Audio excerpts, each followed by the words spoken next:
Semakin tinggi impact faktor pada suatu jurnal, maka semakin ketat seleksinya. Artinya apa?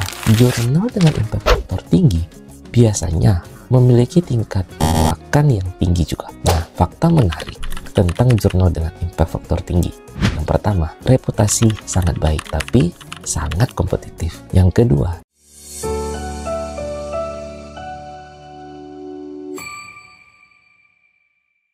halo para pejuang publikasi, selamat datang kembali di Dunia Scopus, tempat di mana kita akan membahas strategi terbaik agar artikelmu bisa tembus di jurnal bereputasi Scopus. Nah, di video sebelumnya, kita sudah membahas mengenai rahasia pereview, di mana kita mengungkap bagaimana seorang reviewer menilai artikelmu. Nah, sekarang kita akan membahas sesuatu yang sangat penting sebelum kamu melakukan submission artikel. Pembahasan kali ini mengenai bagaimana bersikap realistis dalam melakukan publikasi ilmiah. Jangan sampai nih, kamu sudah melakukan riset berbulan-bulan, menulis dengan susah payah, namun akhirnya artikelmu ditolak hanya karena salah memilih jurnal. Sebelum submit, ada 3 pertanyaan penting yang harus kamu tanyakan pada dirimu sendiri. Nah, penasaran? Kita akan bahas satu persatu dengan detail. Jadi, pastikan kamu tonton video ini sampai habis. Oh iya, kalau ada pertanyaan atau request topik seputar publikasi Scopus, tulis di kolom komentar ya. Kalau suka video ini, jangan lupa like.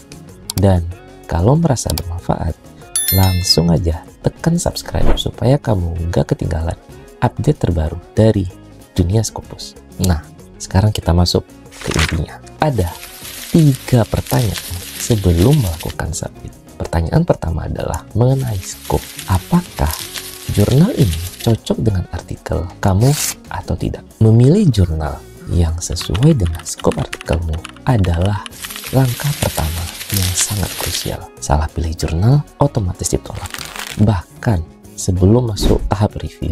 Nah, sebelumnya yang harus kamu pahami adalah ada 2 tipe jurnal yang perlu kamu ketahui. Pertama, jurnal dengan subjek yang spesifik. Nah, biasanya jurnal ini melayani bidang ilmu yang sangat spesifik. Pembacanya adalah para ahli di bidang tersebut, dan skop jurnal ini terkonsentrasi dan memiliki kriteria yang lebih ketat. Sehingga efeknya apa? Nilai impact factor di dalam suatu jurnal ini menjadi besar. Sehingga seringkali jurnal ini memiliki special issue pada topik yang sedang berkembang. Nah, sebagai contoh, jika kamu meneliti machine learning untuk analisis genom, maka jurnal yang spesifik seperti bioinformatik lebih cocok dibandingkan jurnal yang lebih umum di bidang sains komputer. Yang kedua, jurnal dengan cakupan luas. Untuk jurnal yang tipe ini biasanya melayani pembaca yang lebih luas lintas disiplin ilmu. Kemudian, untuk skop jurnal ini biasanya lebih umum dan kriteria review lebih fleksibel. Sehingga potensi dari jurnal ini memiliki visibilitas yang lebih tinggi dengan dampak yang lebih luas. Sehingga dalam beberapa kasus lebih mudah diterima pada proses per-review, terutama untuk riset-riset yang interdisipliner atau multidisiplin.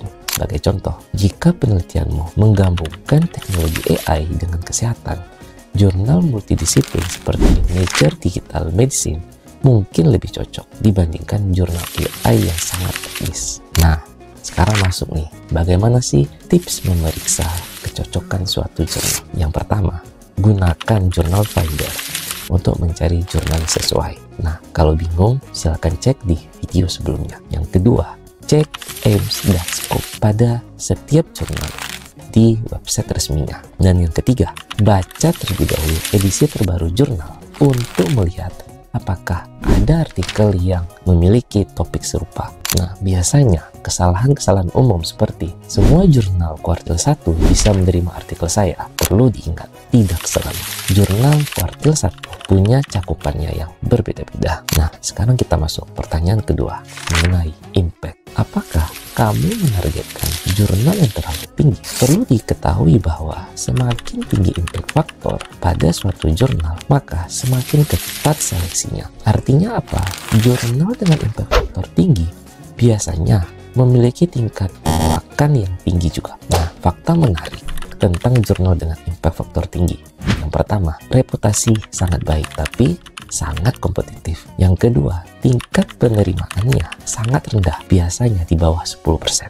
Yang ketiga, biasanya hanya menerima riset yang memiliki terobosan. Nah, untuk jurnal yang memiliki impact factor tinggi seperti Cancer Journal of Clinicians, kedua Lancet, ketiga New England Journal of Medicine, keempat Journal of the American Medical Association, dan yang kelima Nature Review Drug Discovery. Bagaimana? Mengagumkan, bukan?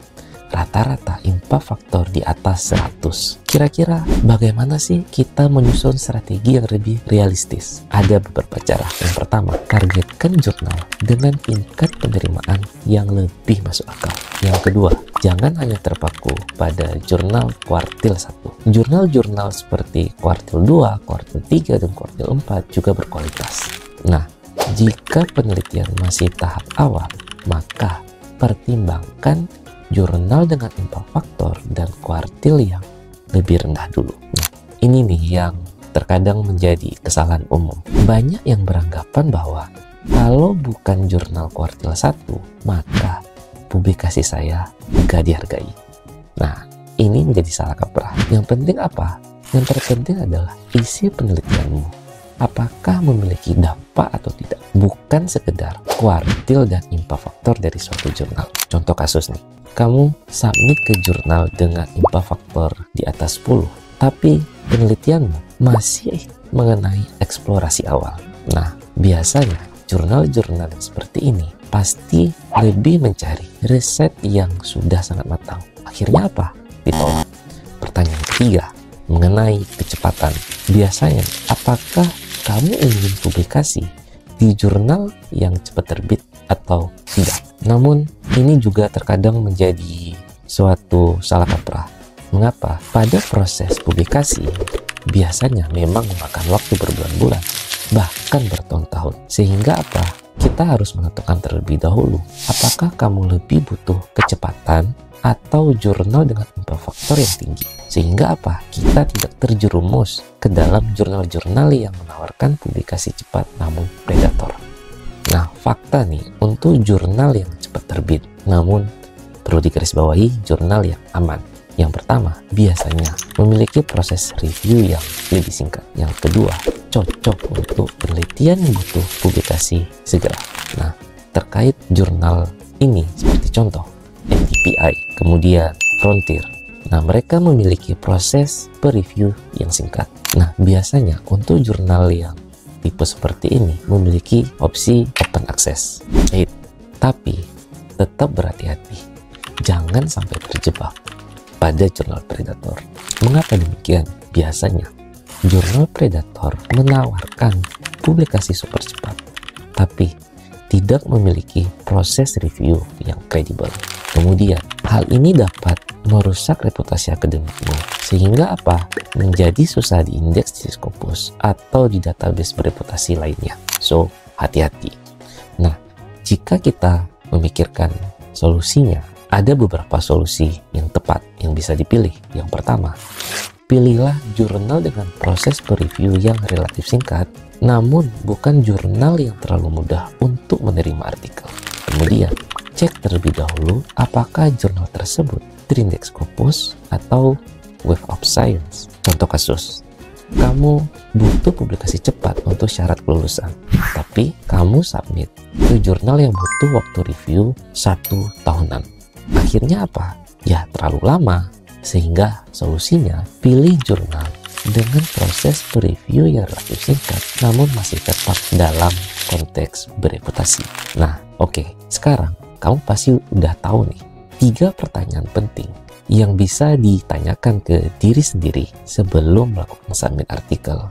So, jangan terburu-buru submit artikel. Tanyakan dulu pada dirimu sendiri apa kebutuhan dan seperti apa eksekusi yang akan diambil. Nah, sehingga pertanyaan yang bisa kita tanyakan pada diri sendiri adalah, apakah jurnal ini sesuai dengan skop artikel saya? Yang kedua, apakah saya menargetkan jurnal dengan impact factor yang realistis? Dan yang ketiga, apakah saya ingin publikasi cepat atau tidak terburu-buru? Dengan menjawab 3 pertanyaan ini, kamu bisa menghindari penolakan yang tidak perlu dan meningkatkan peluang diterima di jurnal yang tepat. Bagaimana? Apakah kamu pernah mengalami penolakan karena salah pilih jurnal? Ceritakan pengalamanmu di kolom komentar. Kalau video ini bermanfaat, jangan lupa tekan tombol like dan subscribe supaya kamu gak ketinggalan tips publikasi selanjutnya. Sampai jumpa di video berikutnya dan tetap semangat menembus Scopus. Assalamualaikum warahmatullahi wabarakatuh.